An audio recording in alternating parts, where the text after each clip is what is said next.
In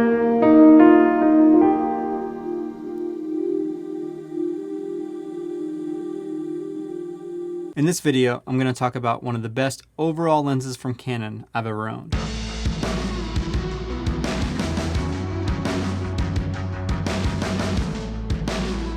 And that is the EF 85mm f1.8 USM. I'm trying to make these videos a little shorter, so hopefully this will be short and sweet and to the point. So this lens was released in July of 1992. Besides a few small design details, you really can't tell this is from the early 90s. So what do I like about this lens? The build quality is awesome. As far as EF lenses for the EOS system, it's probably one of the best lenses I've owned on build quality alone. It feels, the weight of it gives it a quality feel, but yet it's not too heavy. I love that it has a focus distance scale on it. I love the focus ring itself, but most importantly, I love the image quality. It has some of the best color rendition of any of my lenses. Even though most of what I shoot is black and white, I do shoot some color stuff on occasion, and this is one of those lenses that always kicks out awesome color images for me. It opens up to 1.8, which is awesome. For the most part, 1.8 is about as wide open as I need to get. Those 1.4 or 1.2 lenses are tempting, and I have a couple of manual focus 1.4 lenses, but 1.8 can do a lot, especially on an 85mm. You can get some really shallow depth of field and make some really cool looking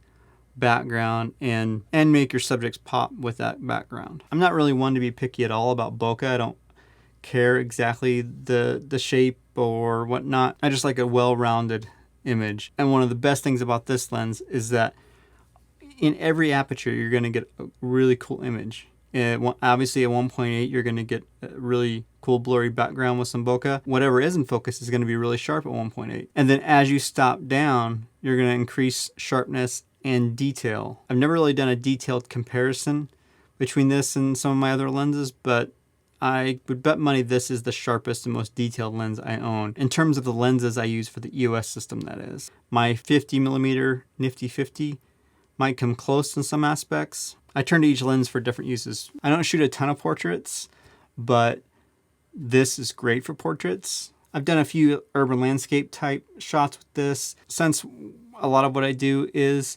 landscape and city and street stuff, I don't need super fast autofocus, but that being said, the autofocus on this is really fast and accurate, so that's a benefit if you need that. I'll mount it real quick on my 6D so you can get an idea.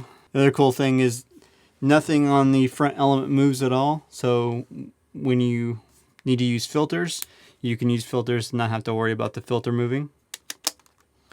Like I said, even though this lens is 28 years old, it still holds up really well today, and you can still buy this new. It's like $330 new, I think, or $350 at most. This is one of those lenses where it's so well liked. There are a lot out there, but your luck may vary on finding a used one. So I like this for candid family shots and other candid shots. I like it for my street photography and cityscape vibe type stuff. I do intend on getting into more portraits this year, and that's going to be coming really handy for that. And that's really, I would suggest, who this is best for is portrait photographers. If you want to get into portraiture and things like that, then this would be one of the lenses I would look at. I know the L series is super tempting, and those are really, really great lenses, but you have a decent price jump to get up to the primes of the L series. The 85-1.4 and the 85-1.2 are $1,000 or $1,000 plus. Now between this and the Nifty 50, let's say, for your first lens or one of your early lens collections, there's a decent price difference. The Nifty 50 is only about $125 brand new, and this is over $300 brand new. That would be just a personal call.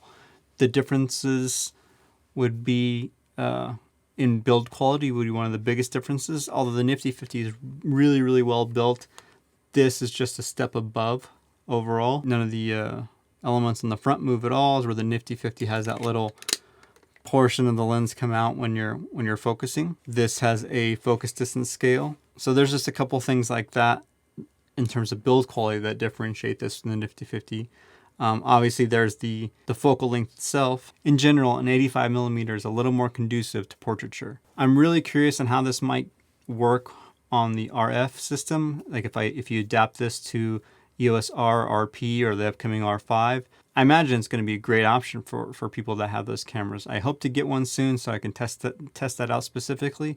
But one of the benefits about investing in all this EOS gear is that the life is being extended. Yes, you need an adapter to adapt this to the EOS R, but the adapter gives you autofocus and full functionality. So it's great to invest in these old lenses like this, use them on an EOS film camera, use them on a DSLR, and then now use them on this new generation of EOS mirrorless cameras. And since Canon announced they're not designing any new EF lenses, there will be no replacement for this specifically. There will be 85mm lenses built for the RF system, but you're not going to have to worry that there's going to be a new EF mount 85mm coming out anytime soon.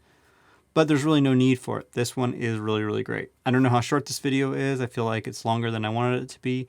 So here are a few photo samples from this lens that I've shot that just give you an idea of the quality. Some are shot on film and some are shot digitally.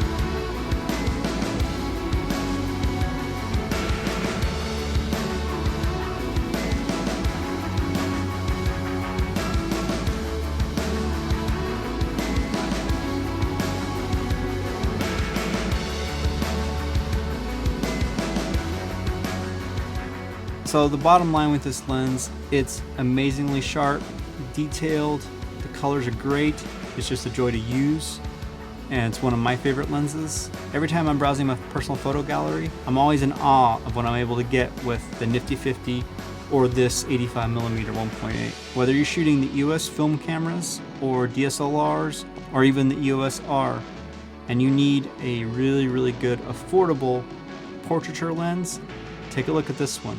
So again, thanks for watching. I really appreciate it. And if you haven't subscribed yet, please consider doing so. Thank you, and I'll talk to you soon.